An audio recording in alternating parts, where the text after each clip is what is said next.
Hi, my name is Jay with Kick Foosball Tables. First off, I'd like to welcome you to the Kick family. Today I'll be showing you how to properly assemble your Kick 48-inch Java foosball table. I hope this instructional video is helpful. With no further delay, let's go ahead and get started. The first thing you want to do is open your box and take a look at your contents. Then lay each piece out onto your floor individually. If you are assembling your foosball table on a hard surface, I do recommend you lay down a large blanket or a large piece of cardboard. That way we don't damage our foosball table during the assembly process. Next, you want to match each part that's inside your instruction manual. After sorting out all the parts in the box and once you've matched each part to what's inside your instruction manual, if you notice any missing or damaged parts, please contact Kick customer support with pictures of your shipping label, the box itself, and the damaged part. Our contact information will be listed at the end of this video. For step 1, we'll be attaching our legs P2 using our H1 bolt and our H2 washer. When attaching your leg, you just want to make sure that you line up both the holes in the leg to both the holes on your table.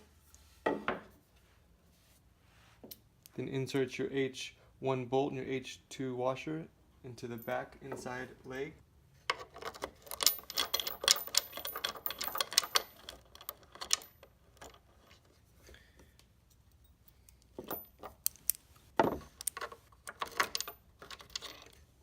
You want to secure it using the Allen wrench that was provided.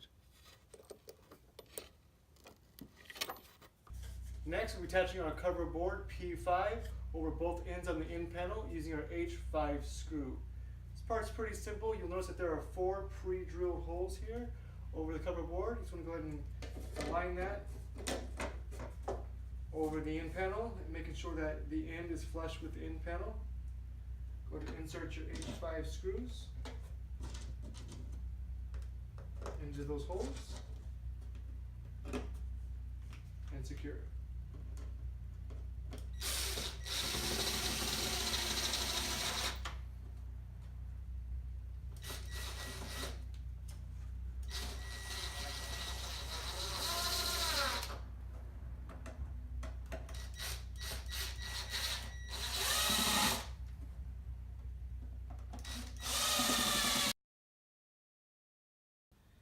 Next, we'll be attaching our leg panel P4 to our table using our P6 bracket, our H4 bolt, and our H3 bolt. The first thing you want to do is attach all 4 of your P4 brackets to your leg using your H4 bolt. You just want to make sure that you are attaching the shorter end of the bracket to the back of the leg, and that the more elongated end is faced outwards towards the other leg.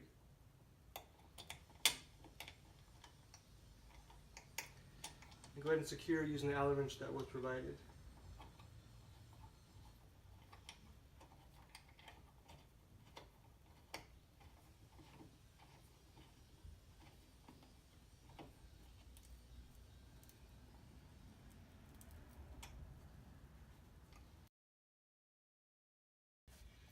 Next, we'll be attaching our leg panels to all 4 of our brackets using our H3 bolt. This is a 2-person job. However, if you're doing this alone like me, you can just place a cardboard box or some books underneath your leg panel just to kind of rise it up a little bit so that you can attach it. Insert your H3 screw and secure using the Allen wrench that was provided.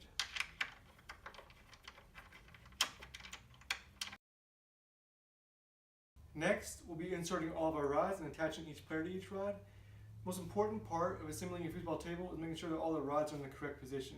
So you want to carefully review the diagram, locate an instruction manual prior to inserting your rods. What you want to make sure is that there's a hole on the correct side of the table where the handles will later go. For step 4, we'll be inserting all of our player rods C1 through all the holes on one of our side panels. You just want to make sure that your C2 rod has already been inserted into rod C1, and that the black rubber end cap end that you see here goes through the hole that does not have this black plastic bushing. So go ahead and put this through the hole that does not have the black plastic bushing. And for your next rod, go ahead and do the exact opposite. You might need to go through the outside of the side panel.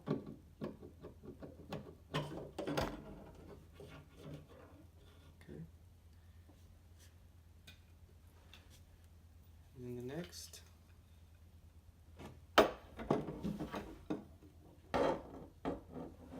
For step 5, we'll be inserting all of our players C6 and C7 along with our springs C3 and C4 and our C8 plastic washer. You will notice that there are two different size springs. The C3 spring is slightly smaller than the size C4 spring. So for this first C3 spring, you want to go ahead and slide it onto your player rod.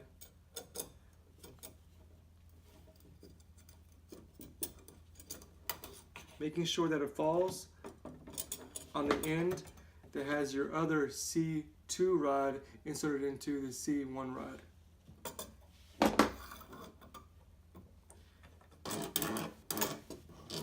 Go ahead and add your players.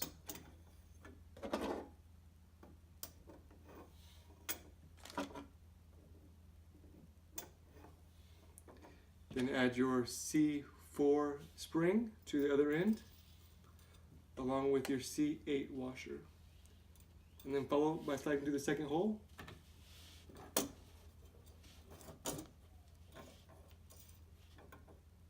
For step 6, we'll be attaching our P9 and P10 bolt to the other end of our C2 rod. So go ahead and insert your P9 bolt and align the hole on the bolt to the hole on the rod. Then with the C10 bolt, the male end, insert it into the hole. Make sure that they are all three lined up properly. Snap into place.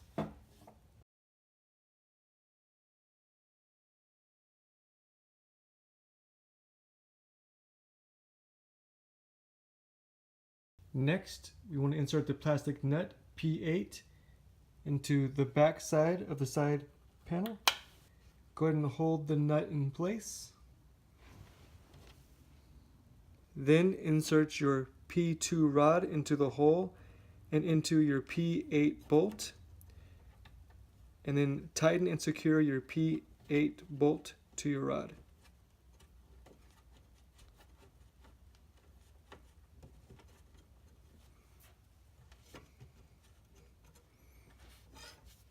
For step 7, we'll be attaching our handles P7 to our rods using our H6 screw. This part's pretty simple. You just want to line up the hole in the handle to the hole on the rod. Insert your H6 screw and secure.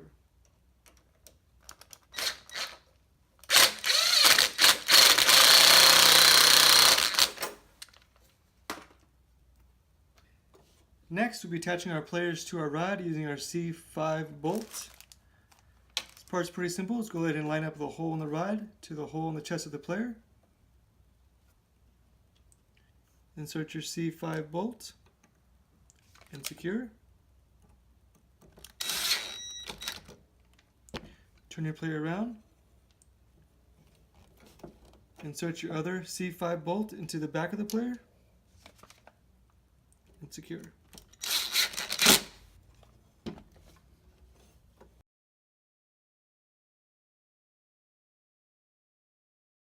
For our last final step, step 8, we're placing our glass P3 very carefully on the groove that you see here in the middle of the table. Congratulations! We are now officially done assembling our Kick 48-inch Java foosball table.